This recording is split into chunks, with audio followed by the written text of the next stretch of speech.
Hey guys, welcome back to my channel, One Motivated Teacher. If you're new here, my name is Angela and I'm a 4th grade teacher here in the state of Texas.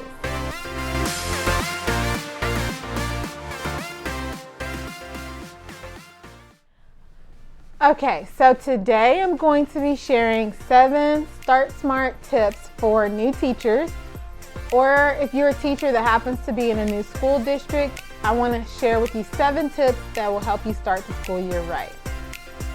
So tip number 1 is, okay, let me back up a little bit. You've gotten hired, right? Or let's say you've gotten offered a job, the job you applied for. But you're not officially hired until you sign a contract. So don't go crazy. Don't go to all these stores, Michael's, Hobby Lobby, you know, our favorite. Don't go there. Don't go to Target Dollar Spot. I should not see you at Target Dollar Spot if you have not signed your contract. So don't go crazy. Get your contract signed. After that, if you happen to be a teacher that's in a new district like I am, you need to make sure that all your service records are sent over to your new school district so that you get paid for all your years of experience. There's nothing worse than going half the school year getting paid for 0 years of experience when you've been teaching for 10 years. So please make sure that your service records get sent in. And then once you've done that, we're going to talk about tip number 2. Okay, so tip number 2, I would say is reach out to your administrators, your supervisors. You need to get to know them and you need to ask questions. A lot of times after interviews, they give you an opportunity to ask questions, and I usually do ask questions, but even after that, I have tons more questions once I know for sure I've gotten the job. So write down some questions, things that you're not sure about, anything you need clarification about, any other questions that you might have, and make sure that you email or call your principal, vice principal, whoever is your lead contact person. Also have them connect you with who your team members are going to be. Who are you going to be working with the closest with? So that if you're teaching 5th grade math, you want to make sure that if there are any other 5th grade math teachers, that you are connected with them. If there are any other 5th grade teachers, that you're connected with them. Let's say, for example, also if you are teaching self-contained, you need to make sure that all the other teachers in your grade level, that you're connected closely with them. So you guys can go ahead and start planning things together. You can kind of get to know each other and build a relationship even before the school year starts. The next tip number 3, is you need to see your space. What space are you working with? You may have things already piled up in your garage, maybe. So if you have a garage full of things, or a storage unit even, if you have either of those and you're ready to go ahead and start unloading and setting up, you need to see your space to know what you're working with and what you may need to give away or throw away. So you need to see your space and find out when you can start going into your classroom. Okay, so tip number 4, once you know what your room looks like, how much space you have, and what grade level you'll be teaching and subject, you need to go ahead and start making a list. Make a plan, a list of what you want your classroom to feel, what you want it to feel like, what you want it to look like. So go ahead and get that all planned out so that you can start deciding where the best place is to go to get those things for the best price. Also, don't be afraid to set up a Donors Choose and an Amazon wish list. I know for me, that is one thing that I plan on doing this year, is setting up a Donors Choose and also sharing my Amazon wish list. So don't be afraid to do that. There's nothing wrong with asking for help. Things for teachers, we already spend so much money out of pocket, so any extra help we get is really helpful. All right, so once you have that list made and you know what you want your classroom to look like, you now need to go ahead and get things brought into your room and get everything organized. Okay, did you hear me? Organization is so vital for a well-run classroom, for a teacher's sanity. So do yourself a favor, and if you don't know how to get organized or you need help with organizing, ask for help, watch videos, learn how to be an organizer. It will save your sanity. So get organized, figure out how you want things organized, where you want things to go, the flow of everything, so that you don't have piles of papers or you don't misplace things. So from one teacher to another, stay organized. So, like I said, organizing, getting things set up. I mean, I don't know about you, but I love getting the classroom set up. I love the decorating, the putting up all the things that go with my theme. So I love that. I mean, if you are not a decorator, I mean, I'm not a decorator, but I just like making things look nice. So if that's not like a skill or something you're good at, you know, ask another teacher, hey, like, what do you think I should do with this space? Or, hey, this is what I want my classroom to look like. Do you have any ideas? And if you know, even before you even ask, one of your best friends for classroom decorating is Pinterest. Get on Pinterest, get your Pinterest account, and just start pinning all the things, okay? It will help you out tremendously. So, yeah, so decorate, start putting things up, start getting organized, and then we're gonna move on to tip number 6. So I know that I said that organization is one of the most important things, but I would say tip number 6 is also one of the most important. So I would say there's 3 most important, and that's like my last 3. So you need to make sure that you have a detailed plan of how you want to teach your rules, routines, and procedures. You want to make sure it is detailed enough to where you know exactly how you plan to teach students how to walk in the hallway.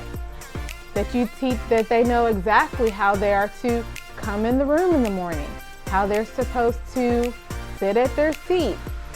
If you say a certain word or phrase, what is their response?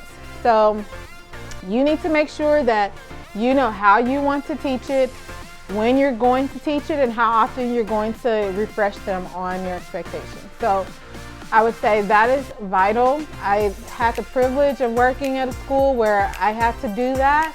And although it was very tedious in the beginning, I see the benefit of it now. So I would say definitely plan it all out. Have it, I would say don't even just have it in your mind, but have it typed up somewhere and printed out. And then for me, one thing I'm gonna add to that this year is I'm going to have a space where I can even reflect how I observe students in their response to what I've taught and when it comes to my procedures and everything. So every month I will make a note.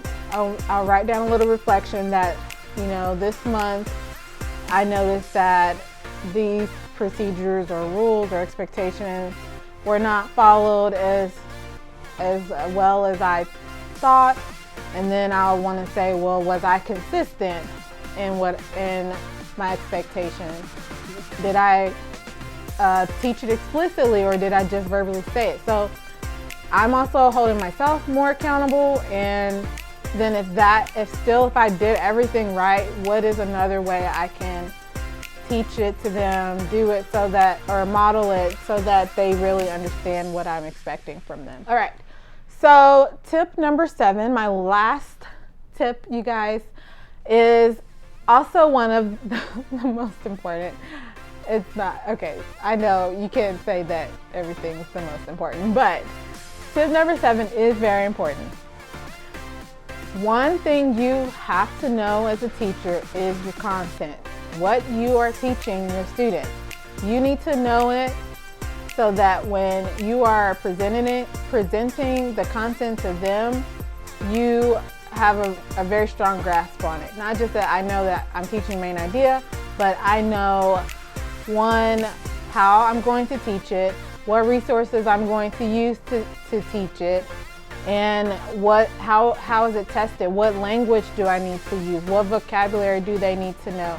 So you need to make sure that you know your content standards. Whether you are a Common Core, in Texas we have the TEKS for our, that we follow. So whatever your state standards are, you need to make sure that you know them very well. Print them out.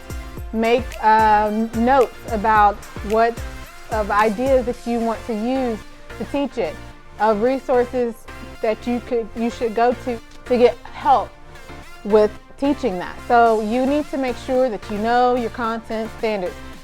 And not only know them, but you know misconceptions that your students will have. So if you know, so you need to think and have these in your mind before you even teach it. This is what I'm teaching, and these are some things that might be misconceptions that my students may get confused about. So I need to make sure that I am clearing up possible misconceptions that they may have so that we can avoid them. And I know that even with all of this that I'm saying, when it comes to knowing your standards for your grade and your subject, sometimes it can be unavoidable that you may get moved to a grade or subject that you didn't plan on teaching that school year. At the last minute, things do happen. So I know that's possible, but I would say put in some time before school starts to really buckle down and get a really good grasp on your content standards. So that's pretty much it. That is all I really have as far as my 7 Start Smart tips for new teachers. I really hope that some of this or all of it was beneficial to you in some way. I really kind of just sat down and thought about what are the things that, as a teacher, especially since I'm teaching in a new district, what are some things that I need to make sure I do before I start as a new teacher? What are some things new teachers need to make sure they do before they start the school year? So these are just 7 tips that you need to just have in your back pocket, have in mind, so that you have a great start to your school year.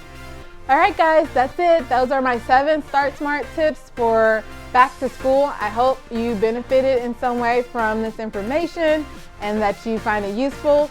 I'm working on something right now that I want to put in my TPT store. Actually, I don't have a TPT store yet, but I'm going to get a TPT store. So when I do set it up, I'm going to let you guys know on my next video that I put out. And also, if you are not following me on Instagram, I would say follow me on Instagram so that you don't miss out on when a new video is coming out, before it comes out, on things that I will put in my TPT store, and also that you don't miss out on my giveaways. So right now I have a giveaway going on. It's going on until next, I think, Tuesday or Wednesday.